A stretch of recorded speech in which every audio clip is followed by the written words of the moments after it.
किताबें पढ़ते होंगे सिलेबस की, उन किताबों में अक्षर रहते हैं, वो अक्षर प्रिंट होते हैं ना, तो वो प्रिंटिंग प्रेस, जो प्रिंटिंग प्रेस वाले कारखाने होते हैं ना, वहीं प्रिंट होते हैं। अखबार पढ़ते हो आप, न्यूज़पेपर? यस सर, रोज प्रिंट होते हैं रोज। अब उनकी प्रक्रिया क्या है, तो इसमें आपको जो मशीन बताई गई है ना, यह शुरुआती मशीन है, जो सबसे इसका शुरुआती चरण था, ये इसका आविष्कार हुआ था ना, ये किस तरह से इसका आविष्कार हुआ था और कैसी मशीन होती थी, इसमें ये समझाया गया है। ठीक, ये जो मशीन है ना, इसमें एक व्यवस्था रहती है। ये आपको चौकोर इसमें प्लेट दिख रही है, 4 चौकोर प्लेट दिख रही है ना, इसमें क्या रहता है, ये जो अक्षर रहते हैं ना, इस तरह के अक्षर उभरे हुए रहते हैं। ठीक है, ये चलती है, लाइट आती है, मैं आपको चला के बताता। यहाँ ऊपर आप क्या रखते हैं, पेज को रखते हैं, वहाँ स्याही का थप्पा लगा है, वो जो गोल गोल आपको दिख रहा है सबसे ऊपर, इसके पीछे के साइड आपको दिख रहा है गोल गोल, है ना, ये पूरी अपने काम करती है। स्याही ऐसे करके इस पर लगती है उनके अक्षरों पे, यहाँ पेपर लगा रहता है, उस पेपर पे जाके वो छपती है और वापस नीचे आ जाती है। ठीक है, ये इसका शुरुआती चरण है। ठीक है, आजकल तो फोटोकॉपी मशीन और बहुत एडवांस टेक्नोलॉजी आ गई है ना, तो बहुत आसानी से छपाई और प्रिंट हो जाता है। ठीक है ना, ये इस तरह से काम करती है पूरी की पूरी। ठीक है, अब जो छपाई के लिए जो ब्लॉक बनते हैं वो उल्टे बनते हैं। हाँ, और छपाई सीधी होती है, सीधी होती है। ठीक है, तो इसको आप ऐसे समझ सकते हो, बच्चों को क्या रहता है, आपने सील देखी होगी, आप लोग प्राचार्य की जो सील लगाते हैं अपन लोग, देखिए आपने, उसमें आपने उल्टा करके उसको देखा होगा, उसके अक्षर उल्टे रहते हैं, लेकिन जब अपन उसको ऐसे लगाते हैं तो वो क्या हो जाते हैं, सीधे हो जाते हैं।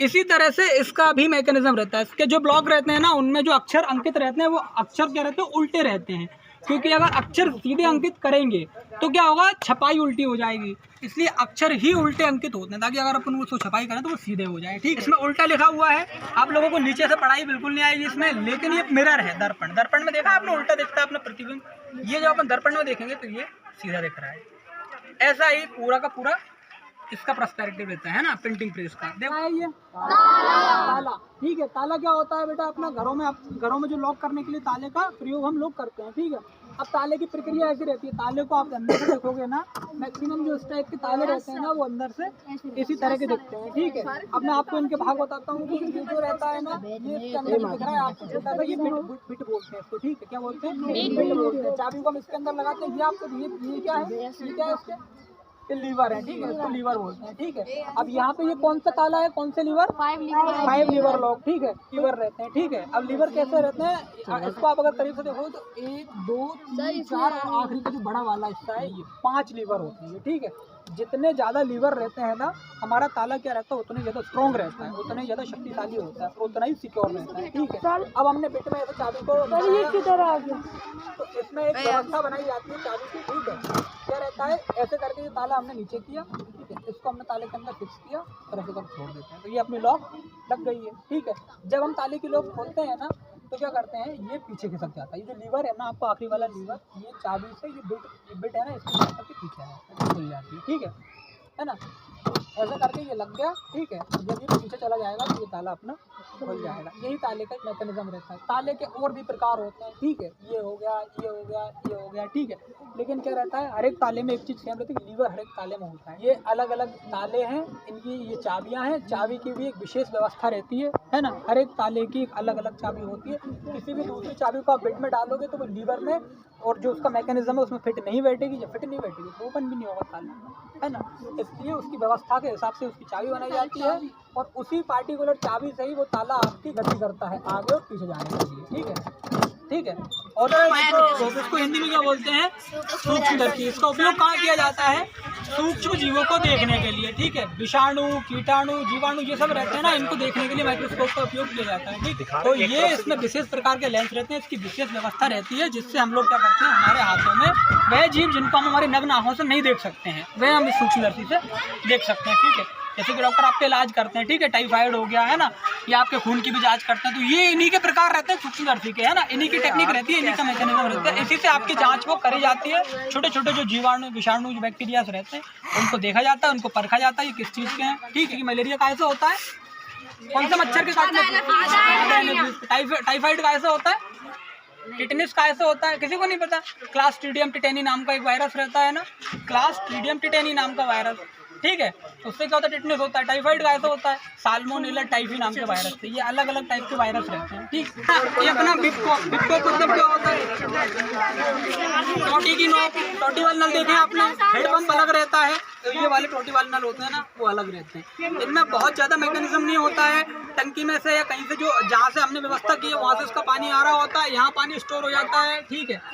इसके सहारे रुक जाता है पानी, जब हम इसको खोलते हैं तो इस छिद्र में से प्रवेश करता है पानी और यहाँ से पानी नीचे आ जाता है। सब में इसी तरह की व्यवस्था होती है। यहाँ पानी स्टोर हो जाएगा, इसको ऊपर करेंगे, जगह बन जाएगी, गैप बन जाएगा, इस छिद्र में से पानी आएगा और यहाँ से पानी निकल जाएगा, ठीक है। यहाँ स्टोर हो जाएगा, इसको हमने दबाया तो जगह बन जाएगी, पानी अपना पूरा बाहर आ जाएगा, ठीक है।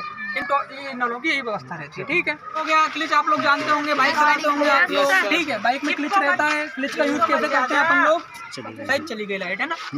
पहिया अपना चल रहा होता है, गतिशील अवस्था में होता है, ठीक है। अगर आपने बिना क्लिच का उपयोग किया गियर डाल दिया गाड़ी का तो क्या होगा, झटका लगेगा आपको, है ना। अगर थोड़ी ज़्यादा स्पीड होगी और उसके गियर उलझ गए तो आप लोग गिर भी सकते हो, एक्सीडेंट भी हो सकता है। इसलिए क्लिच काम कैसे करती है, क्लिच ऐसे काम करती है कि जैसे ही आप गाड़ी का क्लिच दबाते हैं तो आपके इंजन का संबंध पहिए से जो रहता है, ठीक है। ये जो इंजन में जो क्लिच में जा रही होती है तो संबंध थोड़ी देर के लिए वो क्या करता है, दूर कर देता है, थोड़ी देर के लिए वो संबंध को हटा देता है, आपके पहिए से काट देता है। तो आपका पहिए क्या हो जाता है, स्वतंत्र हो जाता है, फ्री हो जाता है पहिया।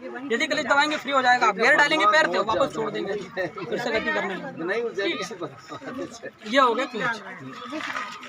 ब्रेक का यूज कहाँ करते हैं, किसी भी गतिशील वस्तु को रोकने के लिए, किसी भी गतिशील वाहन को रोकने के लिए हम ब्रेक का यूज करते हैं, ठीक है। अब ब्रेक का यूज कैसे होता है, तो ब्रेक इस तरह से आप मॉडल को देख लीजिए, ठीक है। ये पहिया है अपनी स्कूटी का, ठीक है। ये इसका ब्रेक है, सीधा कनेक्टेड कहाँ है, यहाँ कनेक्टेड है, ठीक है। पहिया रुकता कहाँ से है, ब्रेक से, लेकिन क्या उत्पन्न होता है उसमें, कौन सी चीज, घर्षण, है ना। घर्षण उत्पन्न होगा तो आपका पहिया रुकेगा, ठीक है। लेकिन उस घर्षण की फ्रीक्वेंसी अलग अलग रहती है, थोड़ा तेज घर्षण उत्पन्न किया जाता है, थोड़ा कम घर्षण की ब्रेक होता है ना, वो थोड़ा तेज घर्षण उत्पन्न करता है। लेकिन क्या रहता है, ये जो ब्रेक है ना, ये सीधा पहिए के यहाँ ब्रेक शू से कनेक्ट रहता है। इसके इस पार्ट को हम ब्रेक शू बोलते हैं। छोटा सा पार्ट दिख रहा है आपको, है ना, चौकोर पूरा बड़ा सा ये दिख रहा है आपको, यहाँ से ये ब्रेक शू रहता है, ठीक है। ब्रेक आपका यहाँ कनेक्टेड रहता है, जैसे ही आप ब्रेक को दबाते हो ये ब्रेक शू जो रहते हैं ना, वो पहिए के जो बेरिंग रहता है वो पहिए के अंदर वो उससे चिपक जाते हैं, ठीक है। पहिया पूरा वहीं से घूमता है, वो उससे धीरे से आराम से एकदम ऐसे करके चिपक जाएंगे आराम से, तो आपकी गाड़ी एकदम रुक जाएगी। आपने जितनी तेज ज़्यादा ब्रेक लगाया आपकी गाड़ी उतनी ही तेज गति से रुकेगी, है ना। इसलिए कहते हैं ब्रेक को धीरे लगाना चाहिए, धीरे भी लगाते हैं ब्रेक तो ब्रेक भी लग जाता है, गाड़ी भी रुक जाती है, ठीक है। अब ब्रेक के प्रकार भी रहते हैं, डिस्क ब्रेक रहता है ना, ये आपका ड्रम ब्रेक रहता है, इसके बाद फिर ABS ब्रेक आता है, ठीक है। ब्रेकों में लगभग एक ही टाइप का मैकेनिज्म रहता है, लेकिन कुछ उनमें परिवर्तन समय के साथ उसमें बदलाव किया है। जैसे ABS ब्रेक एक प्रकार का होता है, उसमें भी इसी तरह का ब्रेक शू रहते हैं। उसमें जब हम ब्रेक को लगाते हैं ABS में तो क्या होता है, वो पहिए से चिपकने लगते हैं, लेकिन उनकी गति ऐसी रहती है, वो चिपकते हैं छोड़ते हैं, चिपकते हैं छोड़ते हैं, लेकिन उनकी गति कितनी होती है, 1 सेकंड में 100 से 150 बार। आप समझ सकते हो, 1 सेकंड में 100 से 150 बार वो दूर भी हो जाएंगे और चिपक भी जाएंगे। ABS ब्रेक में जो लेटेस्ट टेक्नोलॉजी है अभी, है ना, तो वो बार बार 1 सेकंड में 100 से 150 बार जब वो ऊपर नीचे वो क्या करते हैं, गाड़ी को स्लिप होने से बचाते हैं, है ना। जैसे कि आप चल रहे हो, ऑयल बखरा हुआ है, रोड पे तेल फैला हुआ है, अब आप ब्रेक लगाओगे तो आपकी गाड़ी फिर भी फिसलेगी, नहीं लगाओगे तो भी चांसेस फिसलने के। ABS ब्रेक क्या होता है, छोड़ता है, ये थोड़ा घुमा फिर पकड़ लिया, फिर छोड़ा फिर पकड़ लिया, फिर छोड़ा फिर पकड़ लिया। ये मैं बोल रहा हूँ, लेकिन ये बहुत तेजी से काम करता है, 1 सेकंड में 100 से 150 बार। तो इससे क्या हो जाता है, वो क्या होता है, जब वो थोड़ा सा उसने पकड़ा फिर छोड़ा फिर पकड़ा फिर छोड़ा, तो स्लिप होने की जो प्रक्रिया रहती है ना, वो कहीं ना कहीं बच जाती है, ठीक है। तो सर ये वाला सिस्टम कारों में रहता होगा क्या? बिल्कुल रहता है सर, कारों में ABS ब्रेक रहते हैं। ABS ब्रेक रहते हैं कार में, अधिकतर कारों में ABS ब्रेक का प्रयोग होता है, ज़्यादातर कारें ABS ब्रेक की आने लगी हैं। अच्छा, बाइक में अभी ABS ब्रेक आ रहा है कि नहीं? बिल्कुल आ रहा है सर, आ रहा है बाइक में, हाँ। ABS ब्रेक बाइक में आने लगे हैं, लेकिन थोड़ी सी कॉस्टली बाइक, जैसे कि अपनी ये बुलेट हो गई, है ना, वो डिपेंड करता है। आप थोड़ी कम कीमत की लोगे तो पीछे का ABS आएगा, आगे का नहीं आएगा, आगे का जाएगा पीछे का नहीं आएगा। आप थोड़ा और पैसा इन्वेस्ट करो, दोनों भी ABS आने लगे हैं बाइक में, हाँ। तो कारों में फिसलने की समस्या थोड़ी कम आती है, बाइक में थोड़ी ज़्यादा रहती है। ABS ब्रेक बाइकों में ज़्यादा प्रयोग होते हैं, क्योंकि बाइक को हम एक निश्चित बैलेंस के हिसाब से चलना पड़ता है। कारों में ये 2 पहिए पर चलता है, 2 पहिए पे चलता है ना, तो वो ABS में क्या रहता है, उसकी जो व्यवस्था रहती है वो ज़्यादा बाइकों में ज़्यादा मतलब लाभकारी होती है। बहुत बढ़िया सर, बहुत बढ़िया। क्या इसको हम बोलते हैं फ्री व्हील। फ्री व्हील का मतलब क्या होता है, मुक्त चक्र होता है, ठीक है। आप लोग साइकिल चलाते होंगे, है ना, जब आप लोग साइकिल चलाते हो, मुक्त चक्र बेसिकली क्या होता है, यहाँ इंस्टॉल रहता है, ठीक है। इस पोर्शन में मुक्त चक्र होता है। जब आपकी साइकिल गतिशील अवस्था में रहती है, ठीक है, और मान लीजिए आपने पेडल को रोक दिया, तो क्या आपकी साइकिल रुकती है क्या? पेडल को रोकने से नहीं रुकेगी। अगर आप पेडल को पीछे की साइड ले जाओगे और साइकिल तेज चल रही है आगे, तो क्या साइकिल रुकेगी क्या आपकी? तो इसका जो मैकेनिज्म रहता है ना, वो इस तरह के जो दांतें निकल रहे हैं ना, इस तरह के दांते रहते हैं। तो इसमें क्या रहता है, हमारी जो साइकिल रहती है वो गतिशील अवस्था में होती है। इसके बाद अगर हम रोक भी देते हैं तब भी हमारा जो पहिया रहता है वो नहीं रुकता है, वो प्रॉपर गतिशील अवस्था में रहता है, ठीक है। अब इसका मैकेनिज्म ऐसा क्यों किया जाता है? क्योंकि अगर इसका मैकेनिज्म ऐसा नहीं होता, अगर वो हम रोकने के बाद अगर हमारी साइकिल नहीं रुकती, तो हमें एक निश्चित दिशा में पेडल को घुमाते ही रहना पड़ता है, ठीक है। इसलिए इस व्यवस्था को दिया गया है ताकि जब आपके पैर थक जाएं तो आप आराम से इन पर पैर रख लें, साइकिल फिर भी आपकी चलती रहेगी, ठीक है। थोड़ी सी धीमी होगी, इसको फिर से वापस गति हो जाएगी, फिर से रोक लेंगे, तो ये फिर भी अपनी साइकिल चलती रहेगी। अच्छा, कभी कभी अपनी साइकिल का फ्री व्हील खराब हो जाता है ना? जब फ्री व्हील खराब होता है तब आपने देखा होगा पेडल लगातार चलते रहता है, होता है ना कभी कभी ऐसा? हाँ, नहीं, लगातार ही चलाना पड़ेगा। आप ब्रेक भी लगाएंगे लेकिन लगातार पेडल आपको चलाते रहना पड़ेगा या पैर हटाना पड़ेगा। तो फ्री व्हील खराब होना भी कितना खतरनाक है साइकिल के लिए, है ना? तो ये अपने को पता चलता, फ्री व्हील सही रहना चाहिए। ठीक सर, बहुत बढ़िया सर। अब अपन यहाँ आते हैं, ये होता है अपना क्या, स्क्रू जैक, ठीक है। स्क्रू जैक क्या होता है, यहाँ आपको ये दिख रहा है, ये भी, हाँ, ये स्क्रू जैक है और ये दोनों स्क्रू जैक है, लेकिन ये बेवल गियर टाइप है और ये सीजर टाइप है। सीजर टाइप मतलब कैंची के आकार का रहता है। सीजर टाइप का मतलब होता है कैंची के आकार का जो रहता है, उसे सीजर टाइप बोलते हैं ना। इसको कौन सा बेवल गियर टाइप का रहता है ये, ठीक है। तो अब अपन इसको समझाते हैं। ये अपना जैक हो गया, ठीक है। अब इसका काम कहाँ आता है, इसका यूज कहाँ आता है? जैसे कि इसमें फोटो में आपको दिख रहा है, ठीक है, फोटो में आपको दिख रहा है, इसका काम कहाँ आता है? हमारी कार देखा होगा आपने, कार पंचर हो जाती है, तो क्या पंचर कार को आप पहिया उसको खोल सकते हो क्या? जब दोनों चारों पहिए उसके जमीन पे हैं तो खोल सकते हो क्या? पहिया निकलेगा ही नहीं, क्योंकि कार का पूरा वजन तो पहियों का ही है ना। पहले क्या करते हैं कि जैक रहता है, जैक को लाके पहिए के साइड में इस जगह दिख रहा है आपको, ये ऐसे फोटो में, यहाँ जैक को रखा जाता है। रखने के बाद इसको इस तरह से ऐसे घुमाया जाता है, ठीक है। जब ये घूमता है तो क्या होता है, इसकी ऊंचाई बढ़ती है।